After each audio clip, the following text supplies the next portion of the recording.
Hafaday, the public hearing is now called to order by Speaker Therese Terlaje and Senator Sabina F. Perez. Today's Wednesday, November 9th, 2021, and it's 4:05 p.m. Notices for this public hearing were disseminated via email to all senators and all main media broadcasting outlets on Monday, November 1st, 2021, and again on Friday, November 5th, 2021, in conformance with the open government law. The notice was also published in the Guam Daily Post on Monday, November 1 and Friday, November 5th, 2021.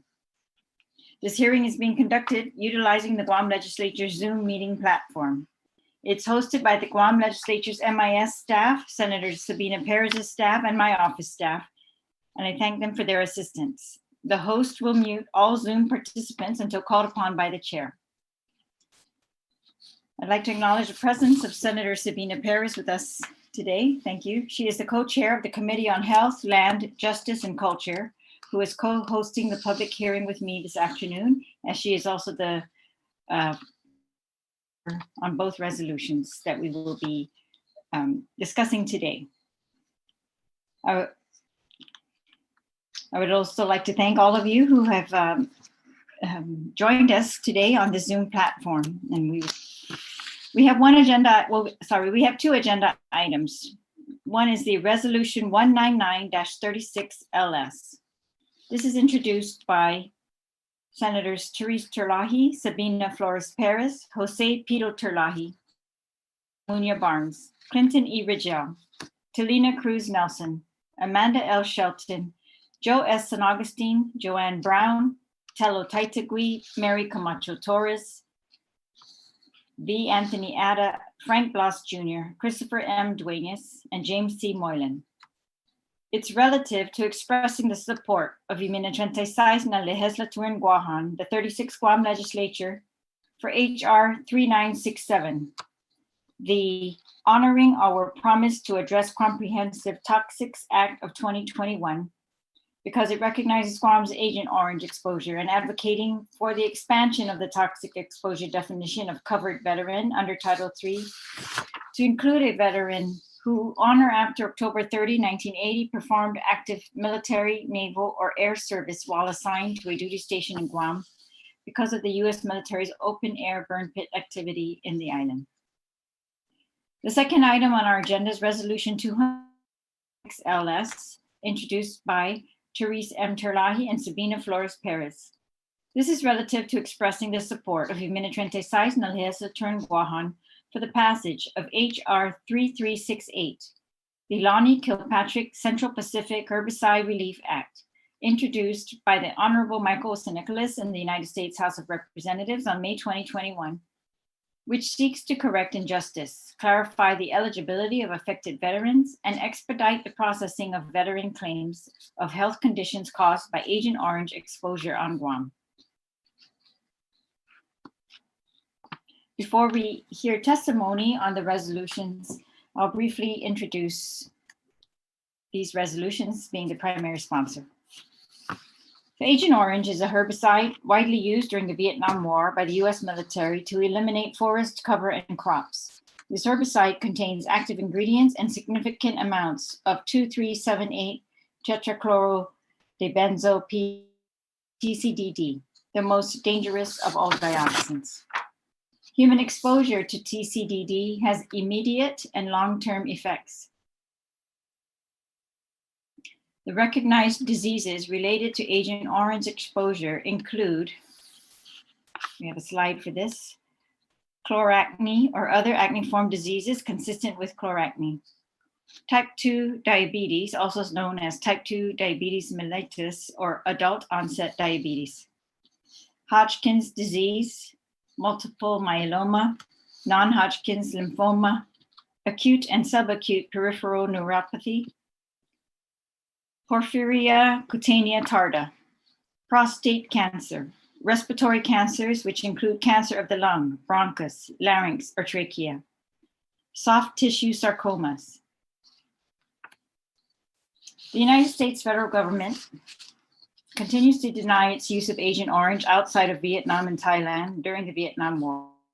Testimony of many veterans who served in the offshore waters of the Republic of Vietnam between January 9 1962, and May 7, 1975, known as Blue Water Veterans. These have recently been recognized, and many Guam veterans, such as the late Leroy Foster, who was afflicted with debilitating diseases and cancers reportedly as a result of being exposed to the toxic chemicals, who provided sworn testimony that he had sprayed Agent Orange and other toxic chemicals along the entire pipeline, from the Sasa Valley Fuel Farm, which runs through civilian villages, to Andersen Air Force Base, to Naval Station, while stationed here during the Vietnam War in the 1960s to 70s. In January of 2017, we were encouraged to hear that efforts were underway to test for traces of Agent Orange at sites on Guam historically known to be affected by the sprayed application of herbicides, and that investigations were underway by the US EPA and the Guam EPA to pinpoint any and all areas may have been used on island, as well as the visit to Guam by the United States GAO, Government Accountant Office, to conduct independent review of US government handling of Agent Orange on Guam in December 2017. In February of 2018, upon learning of upgrades being made to the pipeline, I urged the Guam EPA to conduct soil sampling prior to the soil being removed or disturbed. At that time, I was informed by Guam EPA that a peer review of the quality assurance project plan was underway, and that although herbicide orange sampling and testing will occur within the boundaries of Andersen Air Force Base, the Guam EPA has not overlooked areas located outside the fence, and had found reasonable evidence through their investigations to justify off-base sampling. However, in 2018, sampling and testing of herbicide orange did not take place outside of DoD properties and did not include testing for TCDD. Preliminary soil sampling results of that effort were released in January 2019, indicating the presence of 2,4-D and 2,4,5-T, the primary components of Agent Orange, at non-toxic levels in one sample location. In October 2019, upon the continuous advocacy of Guam veteran Brian Moyer and my office, a testing effort was conducted as a follow-up to the 2018 testing. Mr. Moyer assisted the Guam EPA and the US EPA Superfund Technical Assessment and Response Team with planning and soil sampling at various locations outside the fence along the old fuel pipeline. Project scientist Amanda Wagner in the report summary on samples collected at the Tizen Junction location, which yielded higher concentrations of 2,4,5-T and 2,4,5-TP than other areas sampled, said, quote, "It is probable that TCDD dioxin congener concentrations detected in soils are associated with chlorinated herbicides. Records of chlorinated herbicide used by the military on Guam, Navy, 1958, and veteran affidavits documenting 2,4,5-T and 2,4,5-TP, along with data collected from previous soil sampling events, suggest the presence and use of chlorinated herbicides was likely. Finally, the herbicides in question were known to contain TCDD," unquote. The EPA team stated that they needed to collect more samples to come to a clearer conclusion, but were denied base access for testing. At that time, the Guam EPA had stated their intent to write to the Department of Defense to express concerns for the testing results and request on-base access for more testing. Additionally, a 2020 white paper was published by the National Veterans Legal Services Program and the Veterans Legal Services Clinic at Yale Law School. Reporting researchers concluded that veterans who served on Guam from 1958 to 1980 were exposed to Agent Orange and other dioxin-containing herbicides.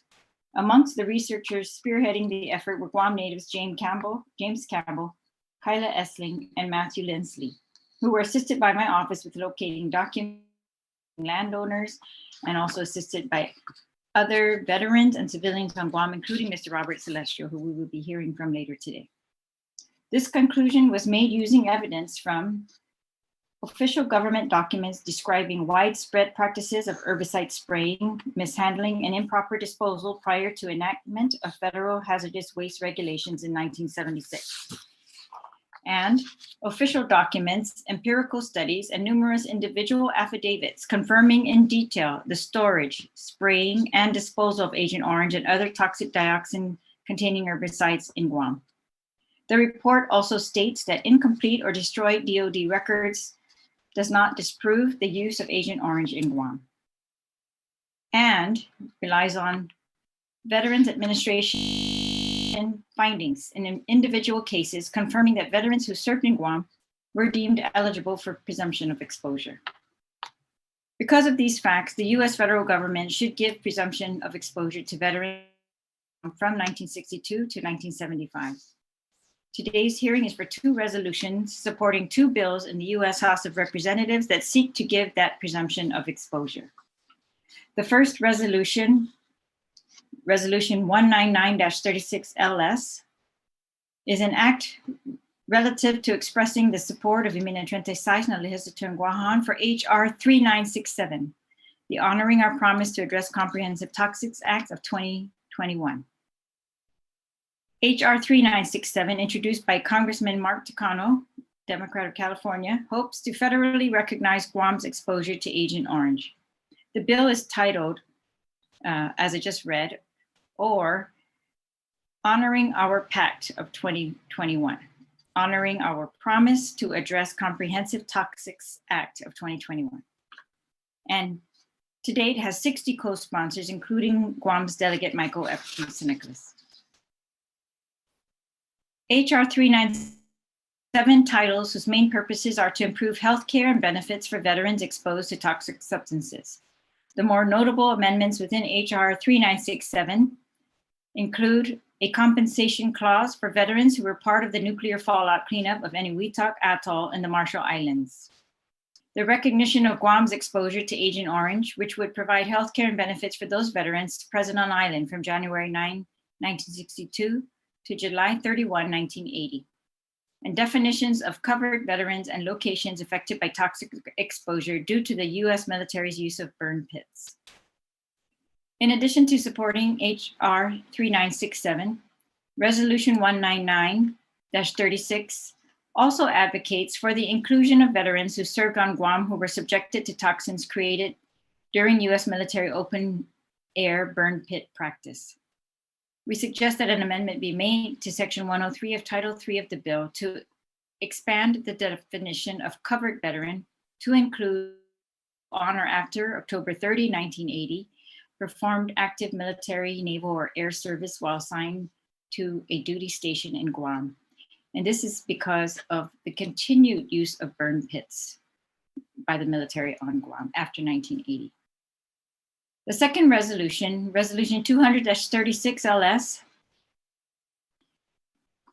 is relative to expressing the support of I Mina'trentai Sais na Liheslaturan Guåhan for the passage of H.R. 3368, the Lonnie Kilpatrick Central Pacific Herbicide Relief Act, introduced on May 2021, which seeks to correct injustice, clarify the eligibility of affected veterans, and expedite the processing of veteran claims of health conditions caused by Agent Orange exposure on Guam. H.R. 3368 will federally recognize Guam as an area affected by the Agent Orange exposure. It is with great hope that these two bills pass in Congress to finally bring justice and healthcare benefits to our veterans. I'll now call upon the co-sponsor, Senator Sabina Perez, for any statement she would like to make in the beginning of the hearing. Senator Perez. Thank you so much, Speaker, and I want to thank you for allowing me to be a co-sponsor on both of these amendments. I think you highlighted the efforts that have been made by your office and by many of the veterans here to recognize all those that have served on Guam and that have been exposed to Agent Orange. So thank you for all your work. I do want to highlight a little bit more about open detonation pits on Guam, which have been permitted since 1980. And the OBOD units are sited in the northern part of our island, which is near two of our most populated villages of Jigo and Dedido. And the continued operation of the open detonation and the resumption of open burning would allow the release of hazardous chemicals such as lead, which has been banned in Guam since the 1990s, and other highly carcinogenic substances such as strontium and uranium. Dioxin, which is an endocrine disruptor and also carcinogenic in small quantities, and a persistent organic pollutant, has been known to be released as part of the emissions and has been detected in soils at OBOD sites. The most vulnerable, such as our children and people with pre-existing heart and lung conditions, are most at risk from exposure to particulate matter Long and short-term exposures to fine particles can harm people's health, leading to heart attacks, asthma, and premature death. Additionally, testimony provided during a recent informational hearing revealed that PFAS is found in many of the military flares, which cannot be broken down naturally. And in fact, they would be just released and dispersed using this type of technology. In fact, open burn, open detonation pits are based on a dirty technology with virtually no emission controls and have resulted in extensive contamination and staggering cleanup costs that can reach more than $500 million at a single site. Across the US, the sites of open burning of hazardous waste have led to 54 separate federal Superfund declarations and have exposed the people who live near them to the dangers that persist for generations. On Guam, in fact, one of the Superfund sites was a former OB site, open burning site of hazardous waste. And to this day, it is recognized as one of the most contaminated sites. I think these resolutions are so important to be able to compensate our veterans and those that have, manned these pits, these open burn, open detonation pits. We hear about in Afghanistan and Iraq. And I think those that were working and living on Guam at the time should also be compensated. And I also want to thank Robert Celestio for bringing to light this important part to add, to include cover veterans for those that were operating open burn, open detonation pits on Guam. So thank you. Thank you, Senator Perez. We'll now accept testimony, and we have several people signed up to testify, so we will begin with Attorney John Wells on behalf of Military Veterans Advocacy, Inc. Mr. Wells. If you could please unmute.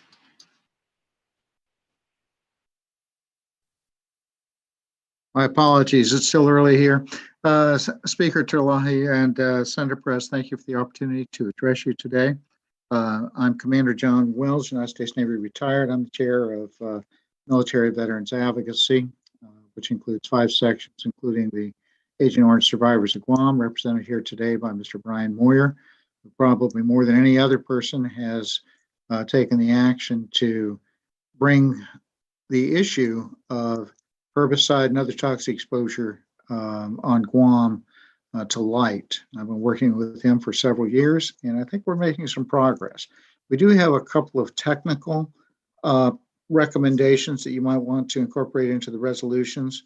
One is in HR 3967, the PACT Act is certainly important. There is a Senate bill, S3003, introduced by Senator John Tester of Montana, which will, for purposes of Guam, basically is identical to the HR 3967. We would recommend that you consider modifying your resolution to include the S3003. HR 3368, of course, was introduced last Congress as HR 1713. It was reintroduced this year with a few changes. We worked very closely with Congressman San Nicolas' office. In fact, Military Veterans Advocacy actually wrote 1713 and make the recommended changes to 3368. All 3 of those bills have one flaw, which I've mentioned in my written testimony, as they have a start date of January 1962. The times the bills were written, that's what we thought it was. Since then, we've found publications, including Navy Public Works publications, which show a start date as early as August 15th, 1958. And that was the date of the Public Works publication. And we have anecdotal evidence from some veterans to say that, yes, it was spread that far back. So we would recommend that in your resolutions, you ask them to change that date. Now, we have addressed that with Chairman Takano. We've addressed it with Senator Tester and certainly with Congressman San Nicolas as well. I think everybody is aware of it. But in the rush and hubbub of Congress, which sometimes convinces me it's like the military of hurry up and wait, and then, oh my gosh, let's really hurry. Sometimes things get overlooked. We found that with the Blue Water Navy. Military Veterans Advocacy has also taken the lead in litigation effort. And that was actually how we won the Blue Water Navy, was by going to court first. And after that, we were able to get a bill passed. Currently, we have a bill that covers Guam, American Samoa, Johnston Island. I said a bill, I'm in a court case. We have a separate court case that covers Thailand and the airspace over Vietnam, as well as trying to expand the Blue Water Navy line. Both of those court cases come up for a hearing, oral argument hearing on December the 9th. I never want to predict what a court is going to do because, I've walked in sometimes feeling, oh, we've got this one, and walked out saying what happened, and other times walk in and saying, well, this is probably not going to go so well, and coming out smelling like a rose. But we feel optimistic, especially as on Guam. We've provided a lot of information, a lot of it determined by Mr. Moyer, to show that the definite use of chlorinated herbicides on Guam. In 2018, of course, we had the first EPA study with the soil samples and showed the 2,4,5-T and 2,4-D. We went back with EPA and Guam EPA. Mr. Moyer, of course, was integral on that to say, look, we need to actually test for the TCDD. The problem with the 2018 study was also it was completely random. It was just, okay, let's go ahead and take a soil sample here. So Military Veterans Advocacy sent Mr. Moyer, who's on our board, to Guam to actually have them take the EPA by the hand and point out spraying locations. And if I remember the report correctly, 8 of the 10 showed detectable levels of herbicide. And the problem that we're facing here, folks, is this is 40 years after the last known use. The last known use was in 1980. So if we are finding detectable levels at this point, you've got to believe that it was extensive at that back in the 1960s, 70s, and 80s. Now, the problem we're also facing is government through the VA has really a made-up distinction without a difference. They say, well, tactical herbicides were not used on Guam, commercial herbicides were. Who cares? And this is one of the points we're bringing up in court, because the Agent Orange Act of 1991, which, by the way, is a misnomer, it applies to all herbicides. Agent Orange Act of 1991 says if there's a herbicide that has 2,4-D or dioxin in it, it's covered. We brought this to the attention to the court. We brought it to the attention of the Congress. In fact, I had a discussion with the VA, Tom Murphy, the acting undersecretary of benefits, a couple of weeks ago, and we raised that issue.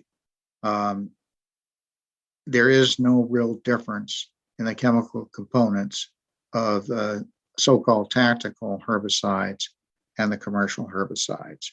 The act does not address it. The legislative hearings did not address it. And in fact, the rule issued by the VA does not address it. So, we think that's a red herring, and we're hopefully that the court is going to agree with us.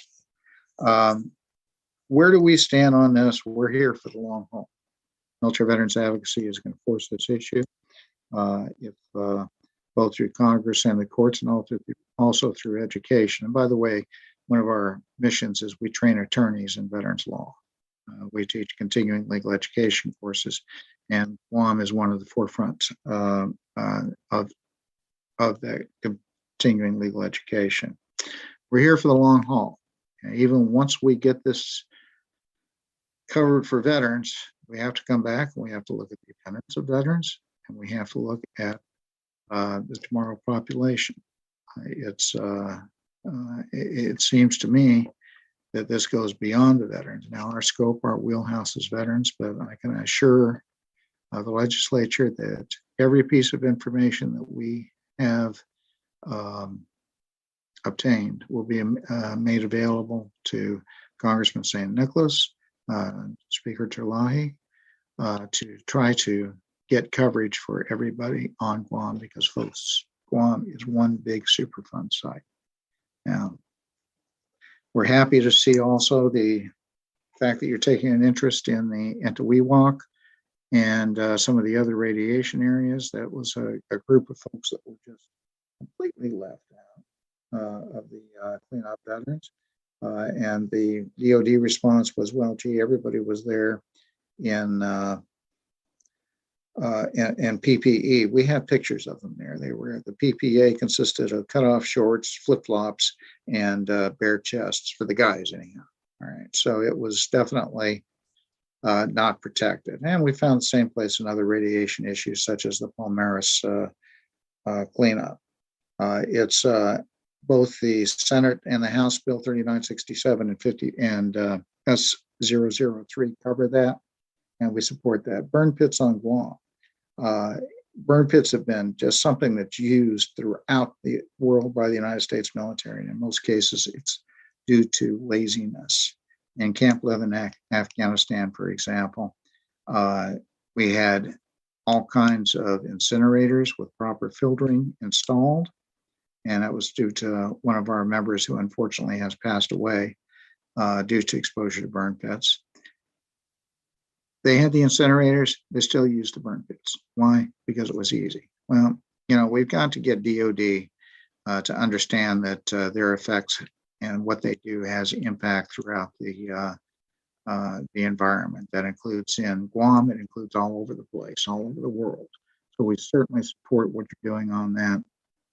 And there are a couple of bills in Congress now, primarily the warfighter bill by Senator Gillibrand and Congressman Ruiz, which would provide compensation. Again, compensation for the veterans, but we cannot forget our friends and our supporters. To date, Speaker Terlaje, Madam Speaker, you've been just such a fantastic supporter of what we're doing. Okay, nobody could ask for a better ally.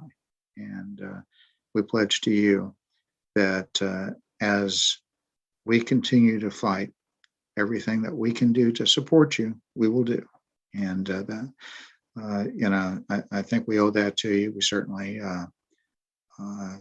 as I said, we couldn't ask for a better ally.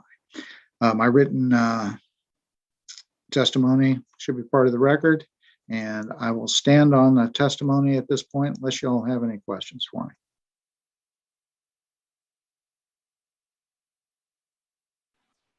Thank you very much, Commander Wells, and I very much appreciate your advocacy in this issue and on many issues for veterans, and your support for them, your lobbying for them, your lawsuits that you've actively engaged on and that have moved the bar. They've actually moved the Veterans Administration and Congress. So I want to thank you for all of that work and for remembering Guam in this work especially. Senator Perez, I'm going to hand the floor to you to continue with the testimony. Okay, all right. Thank you, Speaker.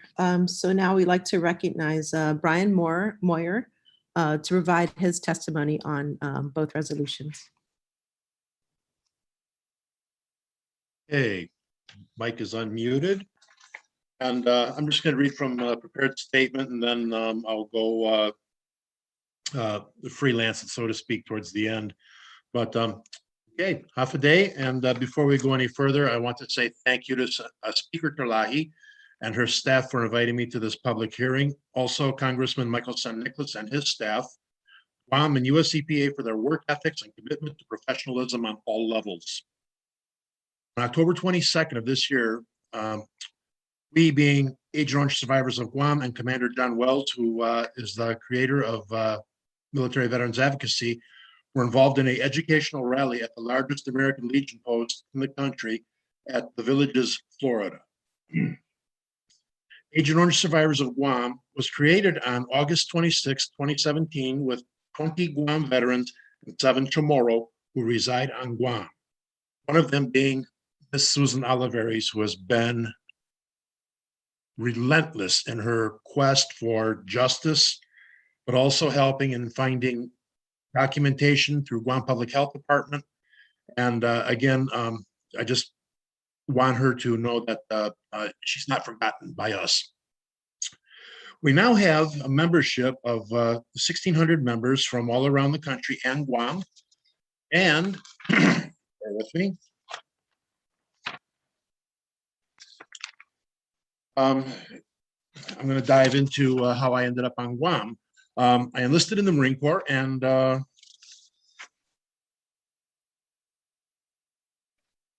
anyway, I enlisted in the Marine Corps straight out of high school, and I arrived on Guam on February 14th of 1974 as a Sea Duty Marine, assigned to Marine Detachment USS Proteus AS-19, which is home ported at Polaris Point, Apra Harbor, Guam.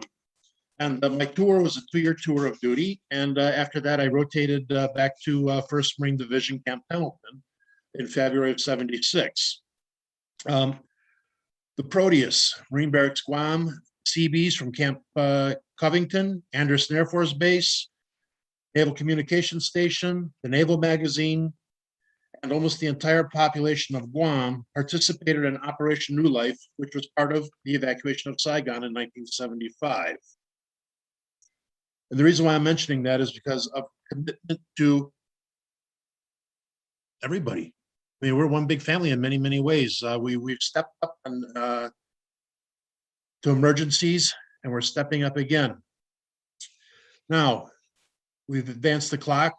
Many of these same veterans who served on Guam personally witnessed herbicide spraying on or participated in the spraying operations on Guam and on many of those military sites all over Guam.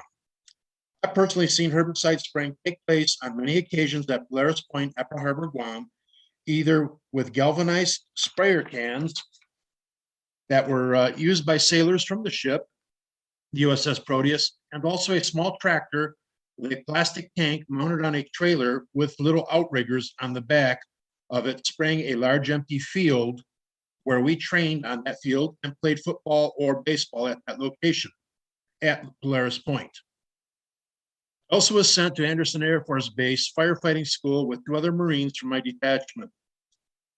Later on, we found out that the CDC, ATSDR, American Toxicology Study and Disease Report issued a report that dioxin levels were at 19,000 parts per million, but then it was readjusted to 1,900 parts per million at that location as per Center for Disease Control, which still makes it one of the most deadly spots for the for TCDD, 2378 TCDD dioxin.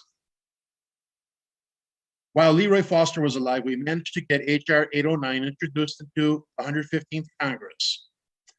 And we also, through our efforts, we managed to get a request for a GAO hearing and a investigation. And these hearings were conducted on February 9th, 2018, and other dates. And myself and Commander Wells attended the February 9th, 2018 hearings in Washington, D.C. Of course, our testimony led to the U.S. and Guam EPA soil collections teams allowed onto Anderson Air Force Base to collect soil samples, but in a very limited area. There was a positive soil sample that did test positive for 2,4,5-T and 2,4-D, but there was a possible cross-contamination issue.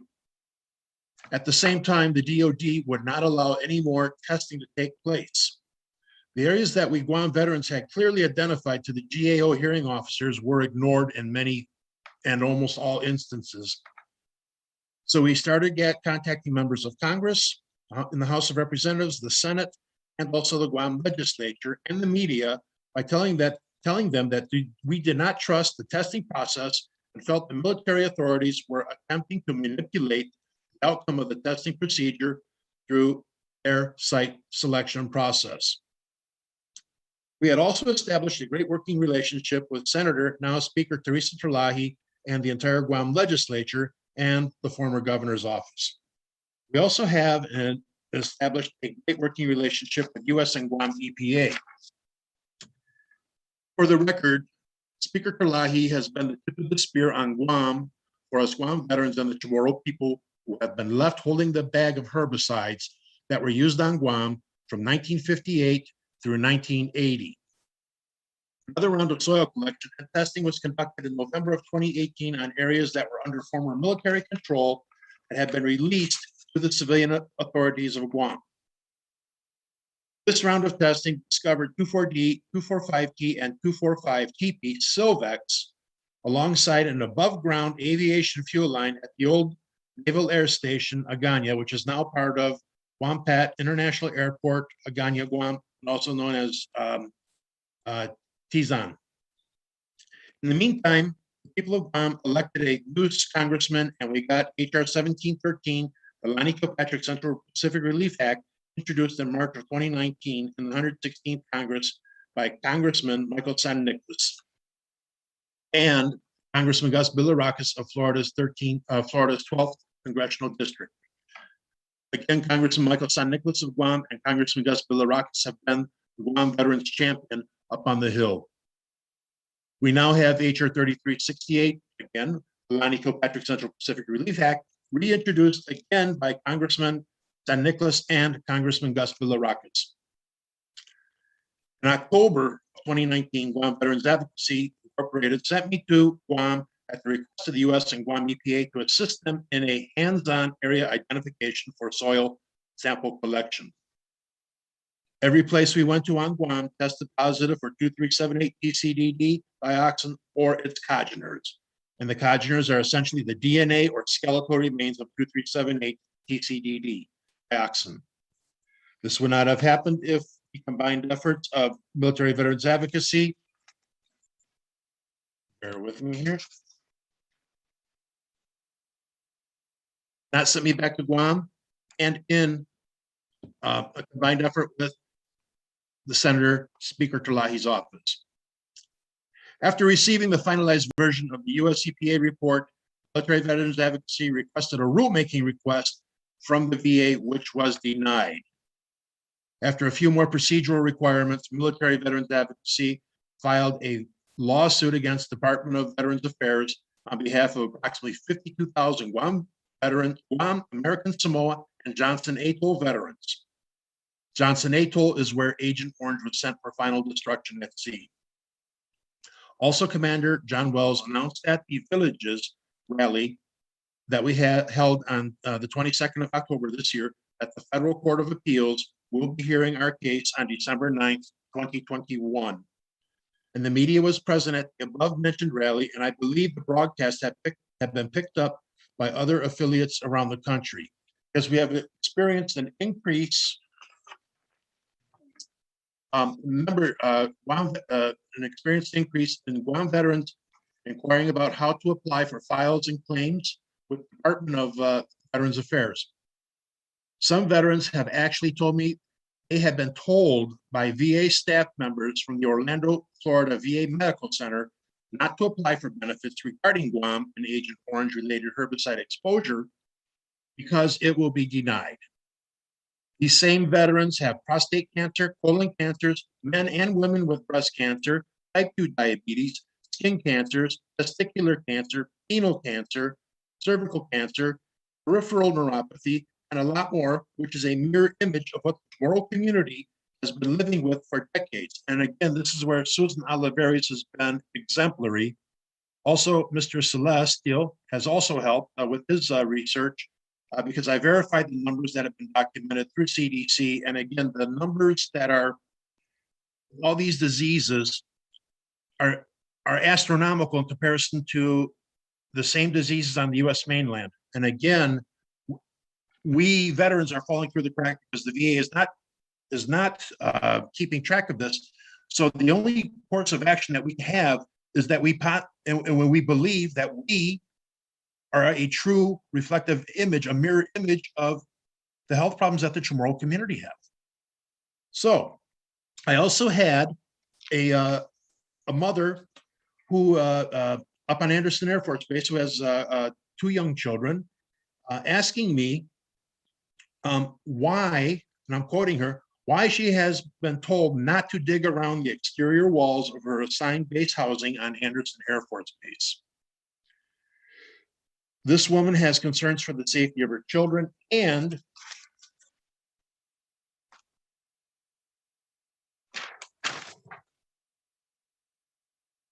what may be found in the ground. I advise this lady to contact Guam EPA, Congressman San Nicolas's district office on Guam, and also Speaker Terlaje's office for guidance and possible assistance. Overall, the Guam veteran has been facing an uphill battle against an adversarial VA system, which in my opinion has relegated us to a second-class veteran status, which means we are also second-class citizens.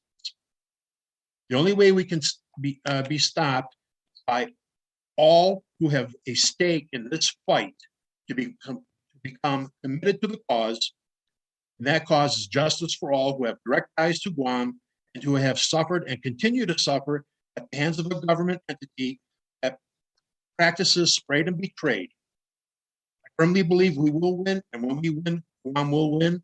And I thank you. And Jesus Mahasi. But I have one other little thing that I received today, and it was a quick email from a lady by the name of Linda Jo Hefner, whose husband was a sailor, Blue Water Navy sailor, but his ship also pulled into Guam. And she authored a book titled Tainted Seas. And again, I'm not here to push her book. I haven't even read it. I did order it, but I'm not here to sell books for anybody, or at least make it appear that way. We had a seminar, again, it was the very first one that Commander Wells had put together on the Blue Water Navy, and I also spoke for a half an hour about Guam, and used PowerPoints and everything else, and the data that we had on the screen, and we had, I think there was approximately 150 people present, and anyway, I'm just going to read her email, and it says, "Thank you, Brian." Oh, bear with me, I got to put my glasses on, I apologize. "Thank you, Brian. You have no idea how the Tampa presentation impacted me. My ride home was hell. On Route 75 South, I almost had an accident, and then I sat in the Sky Bridge rest area for over an hour, frozen in place, staring at the water, dysfunctional. When I got home, I retreated to my bedroom from Saturday night until Tuesday morning. During that time, I stayed in my nightgown, no shower, no contact with anyone. I ate and then threw the dirty dishes in the sink. I was a mess. My emotions flew around my head like the balls on a pinball machine.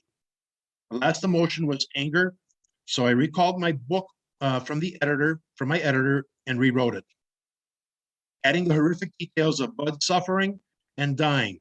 I worked my butt off on it. I want the world to know that my husband and so many veterans have been hosed big time, and it still happens today. It must stop.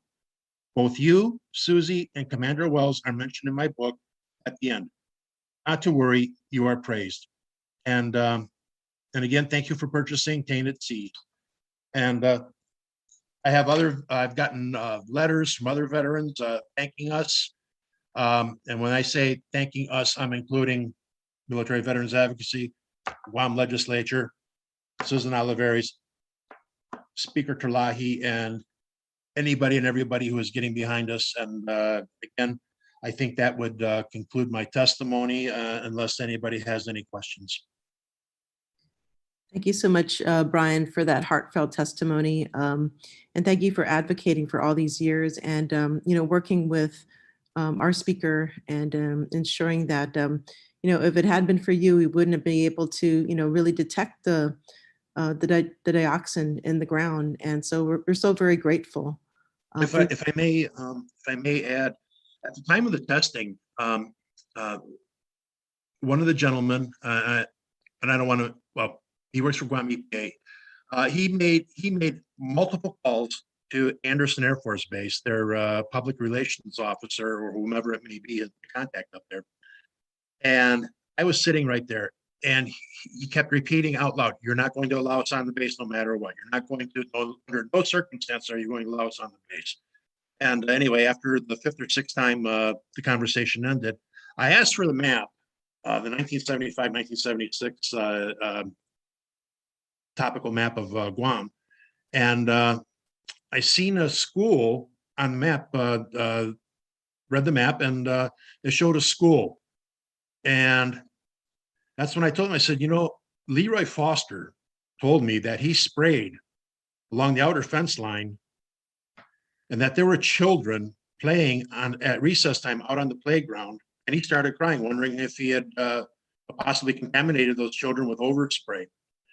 And being that we were all angry at the way the staff at Anderson Air Force Base refused to allow us on under any given circumstances, I said, let's go there. And by saying this, it was almost as if Leroy was talking to me from the grave.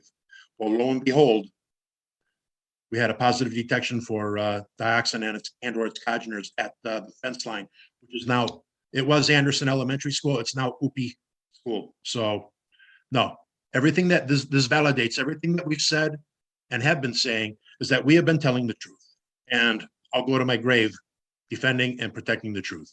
And I think that ought to do it for me. All right, thank you so much, Brian. Welcome, ma'am. So at this time, I'd like to recognize Thomas Vasopoli, I hope I'm pronouncing your last name correctly, to provide his testimony. You pronounced it correctly. I was stationed here in 1968 and 69. I was stationed at Naval Hospital. I was an X-ray technician. I played football for Naval Air Station.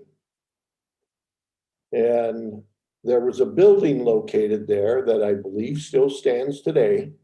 It's sitting between the football field and the newer baseball field that's up there. That building, we kept our uniforms in. That's where we changed into our football equipment. And they also stored drums of chemicals. What kind of chemicals they were, I don't know. We were told to stay away from them as they were used for grounds maintenance. And I guess that what they probably, from what I know today, they probably used it spraying the pipelines because that building's very close to them.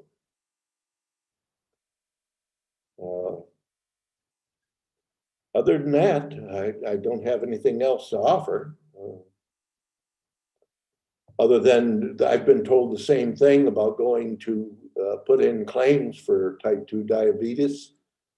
And they're telling me that I can't. Was I stationed at Anderson? There's no proof that Agent Orange was here. Every bit of the things that they're saying everywhere else, I guess. And only one other thing to bring up, you were talking about burn pits. I don't know if anybody could remember, but Naval Hospital back then, they had a incinerator where they did burning. It was right across the road from the Naval Hospital. That's been torn down now for quite a while. I don't know when it was last used, but other than that, that's all I have. Well, thank you so much, Thomas, for your presence and your participation today, and all the information and support that you've lended throughout the years. I sincerely apologize. I want to recognize Senator Joanne Brown. She was here earlier, but yeah, thank you for being here. So now I would like to recognize Robert Celestio, who's the president of PARS, to provide testimony. Thank you. My name is Robert Celestio, and I'm in support of Resolution 19936 LS and Resolution 236 LS.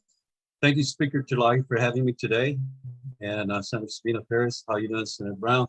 I want to really thank Attorney and Commander J.B. Welks, been instrumental in moving this forward to where it is today, and Brian Moyer, you've been also so instrumental in having this issue brought up in Congress.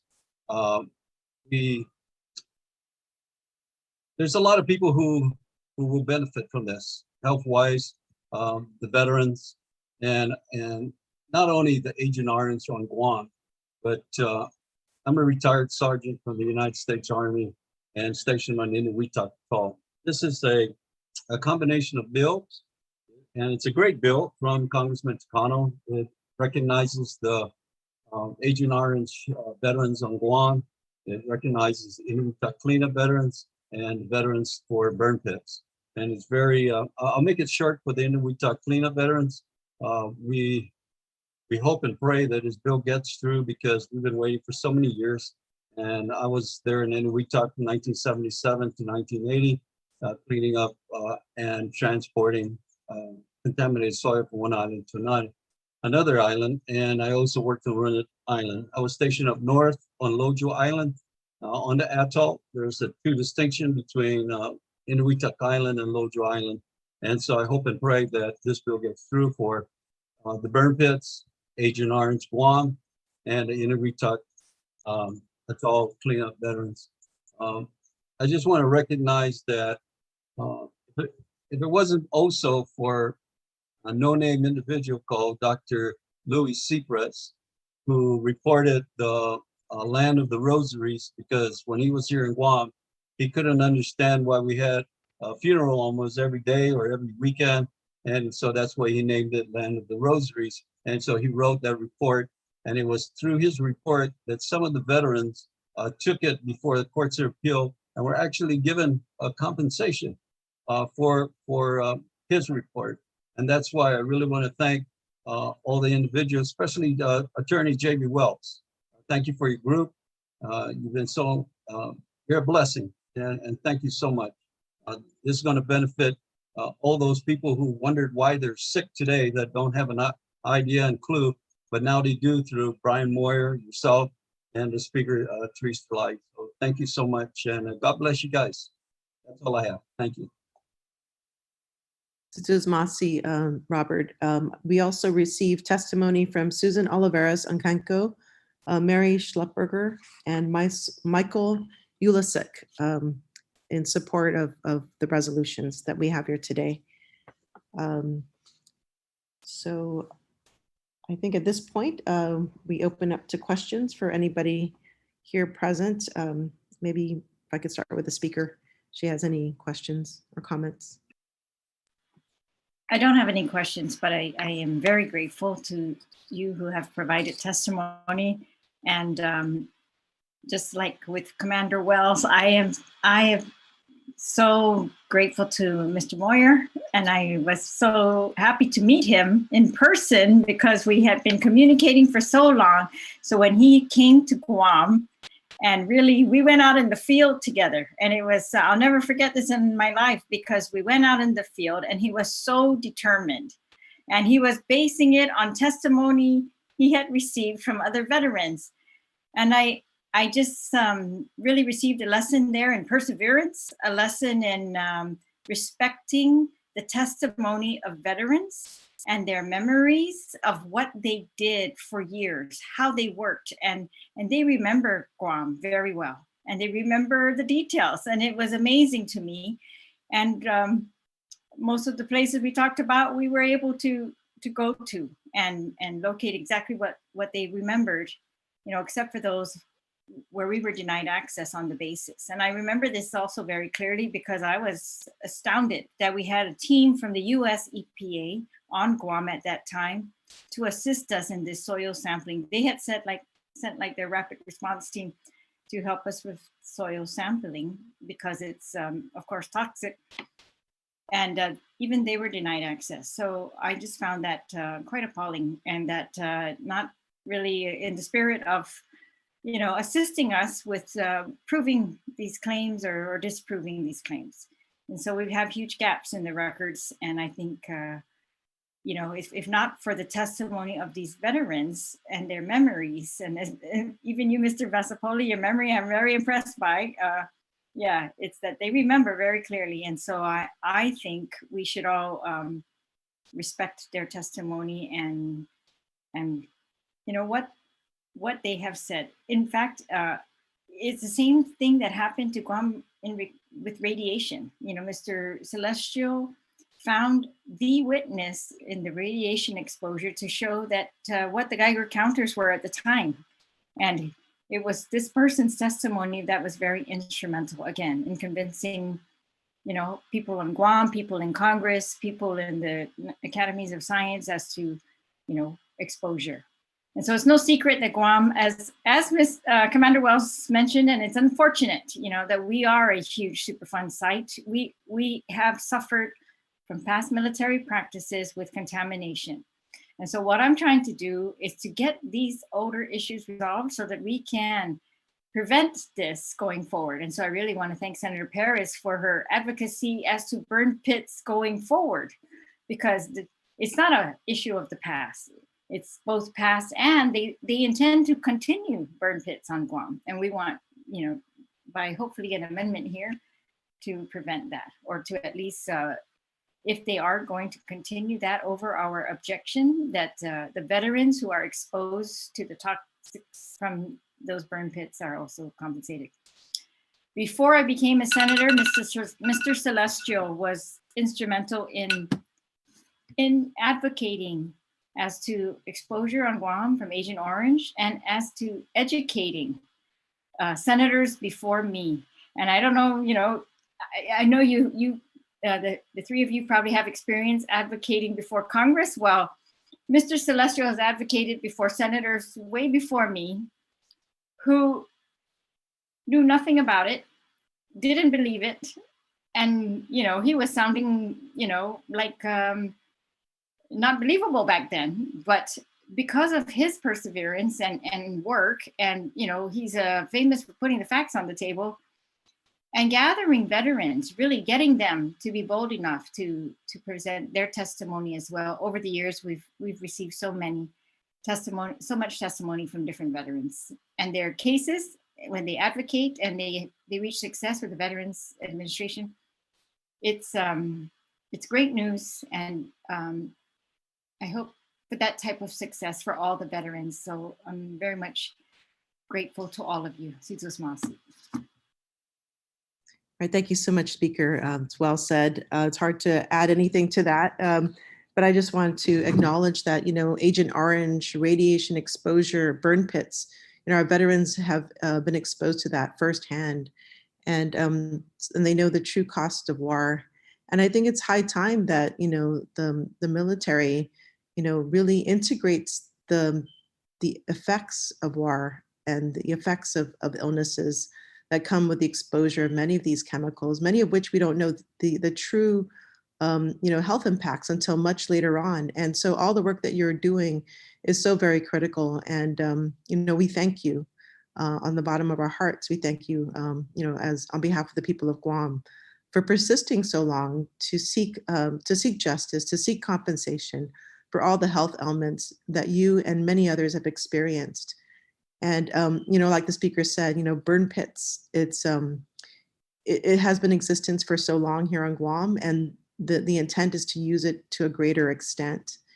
And, we definitely need all your support to make sure that this amendment is included, to ensure that anybody who is exposed to burn pits, no matter where in the world, whether it's in Afghanistan, Iraq, or on US soil, that everybody all veterans, all service members, first of all, there are alternatives that exist that would minimize or remove the impacts of exposure to these harmful chemicals. Again, many of which we don't know the full health impacts yet. And it's an old technology. Open burn and open detonations. They're old technology, outdated technology. And, in 2019, a report was created that there are safer technologies that exist. And it's only fair that, our people, our service members, our veterans are protected. And this should become part of, best practices for everyone. So again, thank you so much. I would like to now recognize Senator Joanne Brown for any comments or questions. Thank you very much, Madam Chair. I certainly appreciate also the testimony that's been provided and all the long-term efforts that have been invested over the years to bring these issues to light. Certainly the efforts also of our speaker in being persistent on these issues, because we've heard about them for so many years.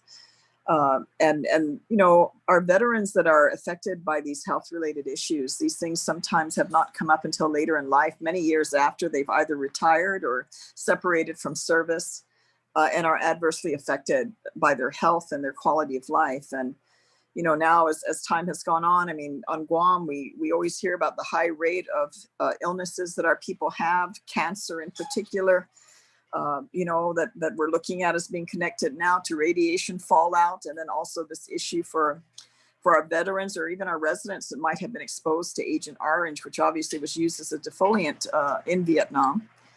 I certainly appreciate the testimony because I'm the daughter of a combat veteran. My dad served in Vietnam and was in the Navy. He was in the Riverine Force. And as a result of his service, years later, suffered a number of health-related issues and was ultimately determined to be 100% disabled as a result of service-related illnesses. And, we wonder, as I'm sure many veterans do and other family members of veterans, is, or their quality of life, obviously because of their health, adversely affected because of their exposure. And while, you can receive, and certainly he did as because he could connect his, these illnesses to his service in the military and in Vietnam in particular, the impact that it has to your quality of life and the suffering that you endure as a result of it is very difficult. And money cannot buy that. All the money in the world cannot buy that, and cannot buy health and quality of life, especially because, they were exposed to this, many cases unknowingly. And back then, the practices of using these chemicals, handling these chemicals, and even on Guam, as we know, disposing of these chemicals. It's only since the early 1970s we have a greater awareness nationwide about the importance of environmental protection for human health and the environment. But prior to that, a lot of these practices, these adverse practices, we've seen on Guam. I served for 14 years on the Restoration Advisory Board for Anderson, primarily because it isn't so much to take away from the improper practices of disposal by the military, but as a resident of Guam, I want to do what I can to contribute to addressing the cleanup and remediation of these sites so they don't continue to be a threat to our people, particularly our northern aquifer, where we depend on a large portion of our drinking water on Guam. But actually going out in the field and seeing the cleanup process that has happened, and unfortunately, yes, in many ways we can attack the military for this, but at the same time, a lot of time and effort has also been invested in addressing the remediation and cleanup of these sites.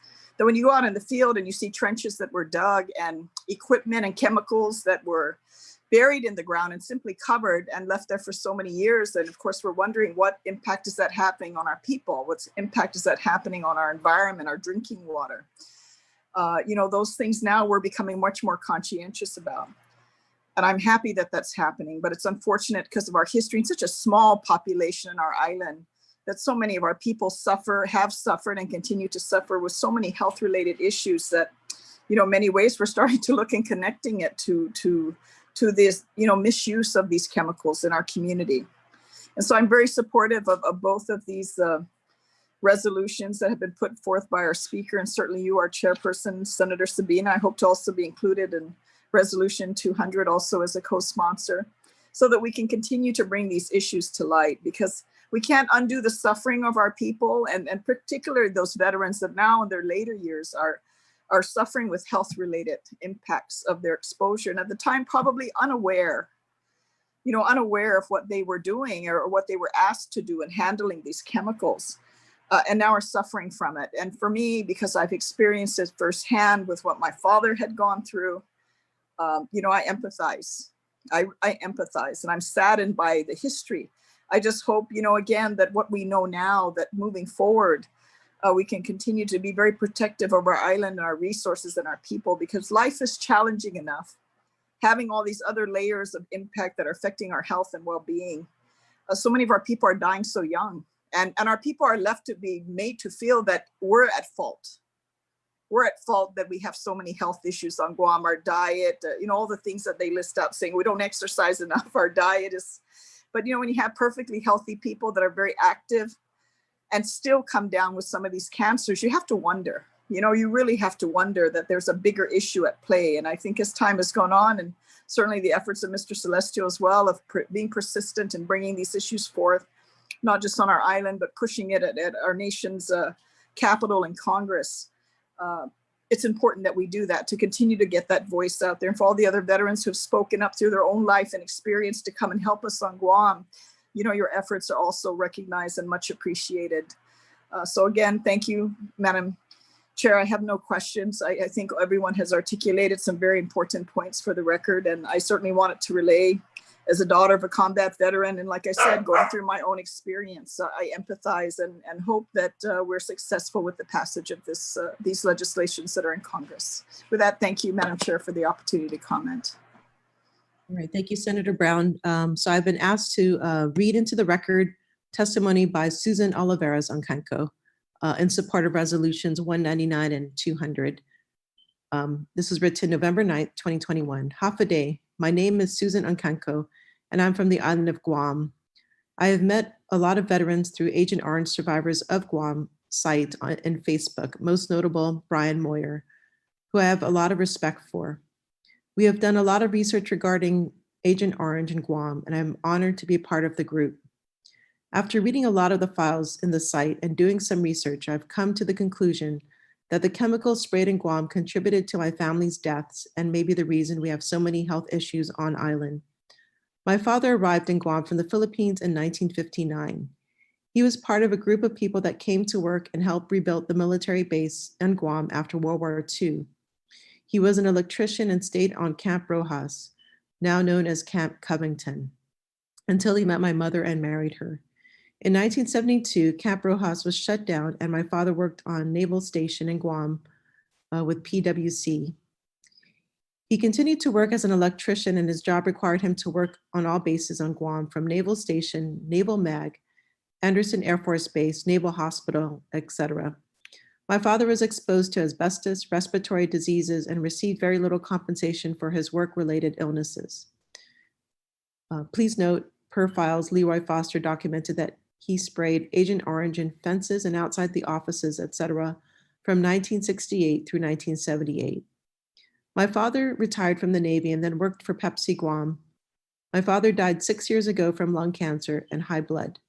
I believe that he died of all the chemicals he worked around during his service at Public Works Center. A lot of the people he worked with had medical problems and most died of cancer. The ones alive are very sick. My stepmother also worked at Naval Hospital Guam and died of cancer. She worked for the daycare center in Naval Hospital that had asbestos in the building. My family has also 33 hectares of land in Tenjo Vista, PD. The Navy took it away but returned 13 hectares, I believe, in 2015. My mother and stepfather lived on our side of the land for 20 years and they both died of cancer. At one point while clearing the land, I saw a few drums that were buried on our side of the land. We found out that the US Navy used 2,4,5-T, which is the key chemicals in Agent Orange related herbicides for weed control, as stated in the US Navy's publication, Guam Land Use Plan of 1994, which leads me to ask, what else have my family members been exposed to on Guam? In closing, I am hoping that the US government tell the truth and gives compensation, not only for our veterans, but also civilian workers like my father, my family, and the many civilians in Guam affected by Agent Orange and other chemicals. Please pass resolution numbers 199-36 and resolution 200-36.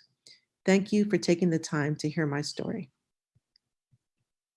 All right. So now I'd like to recognize the speaker for any closing remarks. Thank you, Senator Perez. And again, thank you, Senator Brown, for being here today at this hearing and for your support of these two resolutions and for your years of support really for the addressing of contamination on Guam and the health of the people of Guam. We're all trying to work, all of us, all of you who've testified, many who've testified before you, many senators who have come before us. We're all trying to work to take care of the veterans who were exposed and also to take care of the residents of Guam who were also exposed to contamination, in this particular case, to the toxins in burn pits and the toxins in Agent Orange and the toxins during cleanup in Inuitak. You know, there's many ways that the work has been done, and I want to thank all of you for the different ways of work that you've done, finding records, finding those records that have been denied, right? That we've been told there are no such records or that's never happened, but you have found the records to help us to prove that's wrong and that this actually did happen. Testing, you know, it's because of the, steadfastness of Mr. Moyer and others that testing, Guam EPA, that testing has occurred. Also another effort to prove what they continue to deny. That the testimony of individual veterans in these types of hearings and also in their cases, in their individual cases before the VA, where some of them have been successful. And thanks to, the help of assistance of lawyers, military veterans advocacy, and many others who have assisted these veterans in getting their claims to be successful and their testimony to be recognized as to whether or not Agent Orange existed on Guam. There are, of course, as Commander Wells stated, lawsuits. There's a lawsuit to try to force the VA to proceed with rulemaking. And in this rulemaking, to recognize Agent Orange, the existence and presumption of Agent Orange on Guam. And of course, here we are in our efforts to, affect Congress and get Congress to come with a presumption, to recognize a presumption for persons, veterans who served on Guam during these periods, who suffered these illnesses, that they will be presumed to have been exposed to Agent Orange, and that they will not have to spend the years that they are suffering arguing and advocating and appealing to get recognition for the suffering that they are undergoing. And as we saw from the list of the cancers and illnesses that people who are exposed to Agent Orange, the toxins that come from the burn pits, of course, the radiation from the cleanup at Inuitak, and other toxins, that this is real suffering. And this is the thing that I think binds us all. It's like we see these people, we see their suffering, and we see that we all, have a duty to do something. And I really like when Mr. Moyer was here, he gave me a patch, and his patches, I saw it on him today as well, for the Agent Orange survivors of Guam, says, make it count. And I would just like to thank all of you for making it count, and ask all of us that we continue to do everything we can during our lifetimes, during our service, to make it count, so that these veterans can be taken care of, so that the residents of Guam can be taken care of. And I want to, I didn't realize it at the time, but I just want to thank my staff for scheduling this hearing today, because it's 2 days before Veterans Day. And I think it's very timely that we remind ourselves and everyone who's listening that our work is not done for veterans. Their work is done. Our work is not done. We must support them. We must work to help them. We must advocate for them. We must find records for them. We must do everything that we can with the powers that we have and the skills that we have to improve their quality of lives. And I want to thank all the veterans. Thank you very much. Is how we say it here in Guam. Thank you very much. And again, please take care. And I'm so proud to be called an ally of yours. Take care, everybody. And there being no additional individuals to present testimony on resolutions 199-36LS and 200-36LS, this public hearing is now adjourned, and the time is 5:18 p.m. And I want to thank those of you who participated long distance, because I know your time is like early morning hours. So see you again. Take care. Thank you. Thank you.